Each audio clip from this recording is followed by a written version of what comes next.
souffle court, le regard parfois absent et l'étrange sensation de me trouver dans un autre monde. Mes jambes donnent tout ce qu'elles ont en ce moment où je pédale à 4750 mètres en-dessus du niveau de cette mer qui paraît si lointaine. Quelques mètres devant moi, Marie, ma moitié, avance elle aussi avec force et détermination en direction de ce col qui sera vraisemblablement le point le plus haut de notre périple. C'est un moment intense que nous vivons et au fur et à mesure de notre lente progression, nous en prenons conscience. C'est délicieux de se sentir vivre, de se sentir si haut, si loin, osons-le, intouchable.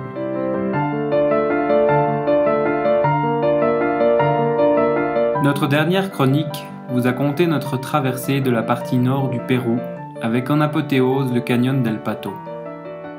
Les quelques jours passés dans la modeste et accueillante Caraz nous ont permis de penser à la suite de la route que nous souhaitions voir se dérouler sous nos pneus. Au pied de la Cordillère Blanche, il nous paraissait impossible de ne pas aller voir de plus près ces monstres blancs de 6000 mètres et plus. Le parc national du Huascarán abrite évidemment le Huascarán, plus haut sommet du Pérou, mais aussi l'Alpamayo et bien d'autres. Au total, c'est pas moins de 35 sommets de plus de 6000 mètres qui nous servent de décor pour ces quelques jours, en pleine nature.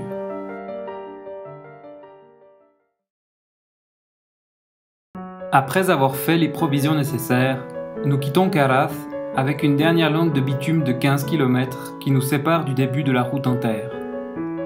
En l'espace de quelques hectomètres, nos roues affrontent des cailloux, du sable et des pentes raides, parfois à la limite du pédalable avec des vélos aussi chargés. La route est sinueuse et s'élève gentiment en suivant les courbes imposées par la montagne et ses flancs. Le paysage change et les cultures de maïs laissent la place à une vallée encaissée entre deux falaises gigantesques qui ne sont pas sans nous rappeler Yosemite aux États-Unis. La route, encore plus raide et en plus mauvais état, parvient à se frayer un chemin entre les rochers et le torrent tumultueux qui file tout droit vers d'où on vient. La journée se termine au bord d'un lac à près de 3900 mètres, où l'endroit semble parfait pour y dormir. La fatigue, combinée à une énorme assiette de mélange riz-quinoa, aura raison de notre soirée. On dort comme si nous ne l'avions pas fait depuis 72 heures. Quel bonheur!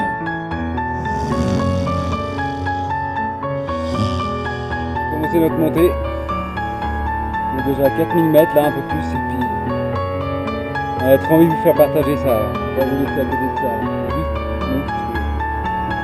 Vous pouvez voir le début du Huascarán, c'est le plus haut sommet du Pérou à 6700. Et hop, on enchaîne sur un autre sommet. On voit pas très bien, mais... La curiosité, mêlée à notre soif d'aventure, nous sort du lit et nous pousse à nous mettre en selle pour le premier col à franchir. La neige est tombée durant la nuit et a blanchi tout notre décor dès 4400 mètres. C'est magnifique. On entame notre ascension et tout en mastiquant les célèbres feuilles de coca, on attaque chaque lacet avec l'appréhension de voir comment sera le suivant. La route ne tolère aucune erreur dans la trajectoire, sous peine de devoir poser le pied à terre. À nos côtés, comme un père qui veille sur son enfant, le mont Chopicalqui semble nous regarder et nous encourager à poursuivre notre chemin. Sa robe blanche est d'une pureté sans tache, et si parfois nous nous arrêtons, ce n'est pas en raison de la fatigue, mais juste pour contempler un monstre de glace et de roche qui trône là depuis des milliers d'années. La montagne. Sous ta robe de glace et de pierre, ton cœur bat et c'est le son de la terre. Il me suffit de fermer les yeux pour t'entendre vibrer, anxieux. Il me suffit de t'écouter pour t'entendre douter, terrifié. Depuis si longtemps, tu es le témoin, car des cieux, tes yeux ont tout vu. Aveuglés, les hommes ont perdu le chemin, et le mal a trop souvent pris le dessus. Mais sous ta soie blanche et tes rochers, ne cesse pas de nous faire confiance. Un jour, de toutes nos différences, nous façonnerons à nouveau l'humanité. Plus que jamais, j'ai la foi en ta force. Par ton exemple, tu m'inspires la stabilité. Je ne crains pas l'avenir, même le plus atroce. Sous ta protection, il ne peut rien m'arriver. Après un énième lacet, on voit le bout de la route arriver en même temps que la pluie qui se transforme finalement en grésil. La nature semble encore une fois nous donner une leçon d'humilité. Allez-y mes enfants, vous avez le droit de passer, mais ne vous attardez pas dans ces contrées hostiles. Ah, à 4550, on arrive gentiment au sommet là. Ça va, on a des hauts, des bas, des moments ça va bien, d'autres on a l'impression qu'on n'arrivera jamais à faire plus que 20 mètres. Mais on voit que on a déjà fait un peu plus que 20 mètres. On a arrêté de les compter, on n'en a aucune idée, mais je pense qu'on en a déjà fait entre 35, je dirais. On franchit le col 3 heures après être parti avec une énorme satisfaction qui rapidement laisse place à l'empressement. La météo s'est considérablement dégradée et le versant est de la cordillère est pris d'assaut par du mauvais temps qui vient tout droit de la région amazonienne. La descente est souvent synonyme de ouf, car l'effort disparaît en même temps que l'ivresse de se laisser glisser nous envahit. Mais pour cette fois, ce sera différent. Le ruban de terre se déroule sous la forme d'une abrupte pente jonchée de pierres affûtées et obstacles en tout genre. Notre vitesse est la même que durant la montée.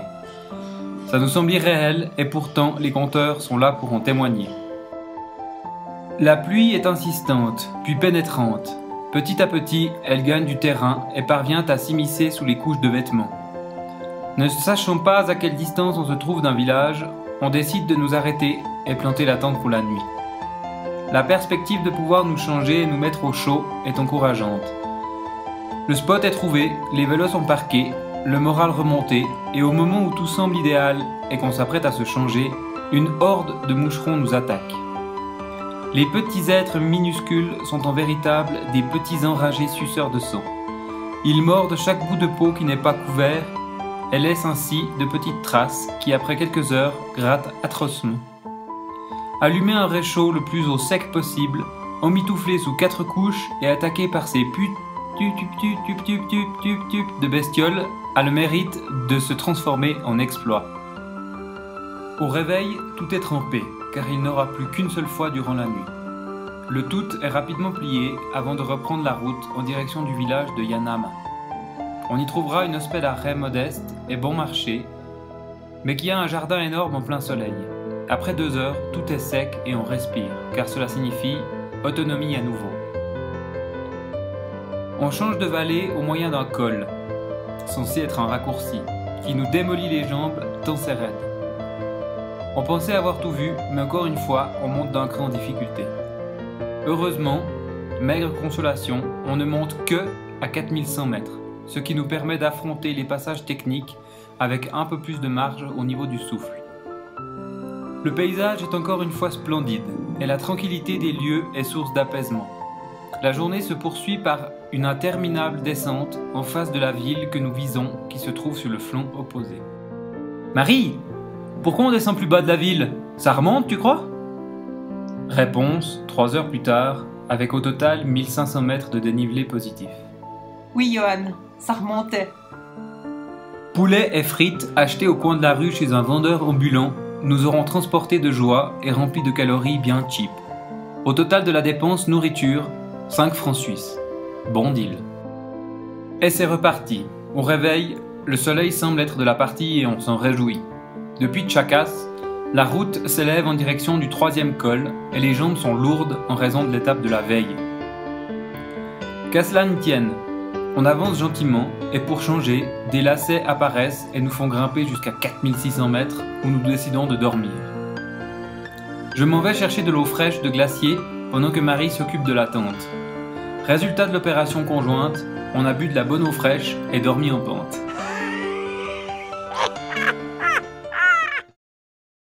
La nuit est bien fraîche et on retrouve nos habitudes de campeur. Marie dort avec une tonne d'habits dans son sac de couchage et moi, je dors en caleçon. On a les mêmes sacs pourtant. C'est important que cela soit précisé. La nuit n'aura pas été la plus parfaite car l'altitude joue son rôle et le corps est un peu perturbé. Après une pantagruélique portion d'avoine avec de la confiture de fraises moins bonne que la nôtre, on reprend la piste pour les 250 derniers mètres qui sont terribles. On a entamé notre dernière partie de la montée là. On a dormi cette nuit à 4600 et il nous reste 290 mètres pour le col qui s'appelle Punta Olympica. Pas très beau. Mais bon, le moral est quand même là. C'est assez unique de pédaler à cette altitude. On va pas forcément très vite, mais ça va encore. Ça va encore. Dès que ça monte un peu trop raide, ça devient trop dur, mais sinon ça va. Les camions ont détruit ce tronçon, ce qui le rend à peine cyclable par moment. Les pentes sont prévues pour des véhicules 4x4. Nous, on est plus en 2x2 ou en 2x3 en ce qui me concerne. Inutile de vous dire que rencontrer pareille chaussée à près de 5000 mètres est un exercice bien particulier qu'on n'oubliera pas de sitôt. Ah, ça devient dur. Encore un peu plus, toujours un peu plus. On va passer l'altitude du Mont Blanc. Ouais, c'est cool. Dès que ça serait dit, c'est difficile de faire plus que son âge.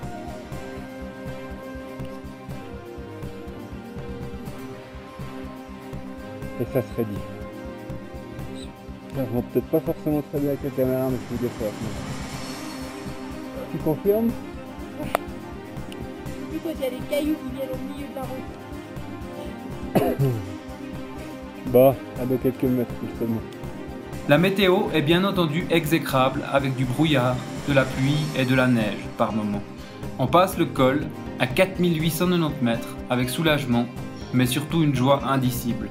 L'euphorie est totale. Punta Olympica à 4890. Ah, c'est quelque chose, hein? Ouais. C'est vraiment le point le plus haut qu'on bikera. En tout cas de ce voyage, c'est sûr. Peut-être bien de notre vie aussi. On va d'aller en Himalaya.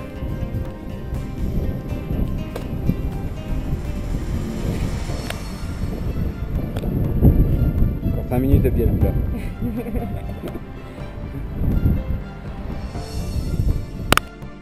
La descente est technique pour commencer, puis vient le bitume fraîchement posé sur la moitié du bas. Après 2100 mètres de descente, on arrive enfin à Carhuaz, où un nouveau poulet frites nous attend dans la soirée. On s'est régalé.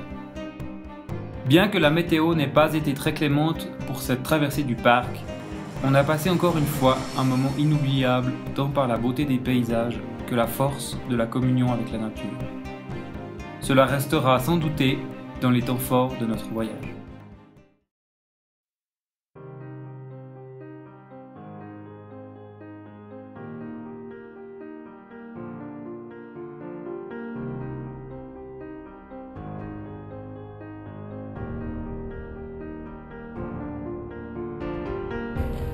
Échange contre bon soin. Bicyclette. Prénom Eddy. Poids 80 kg. J'arrive même pas.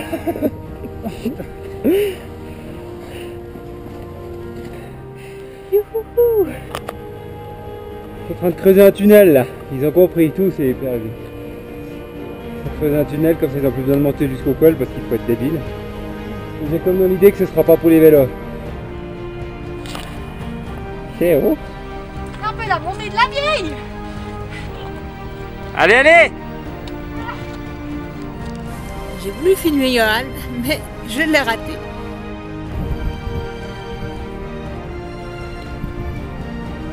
Je vais tester pour vous. C'est bon.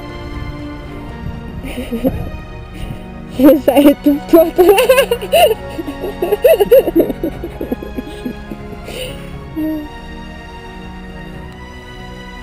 Avec derrière, l'étoile. Allez. Je laisse la qui se coule. Alors c'est joli. On a un petit peu l'impression d'être en Suisse. Hein, qu'on a l'impression d'être en Suisse. Oui.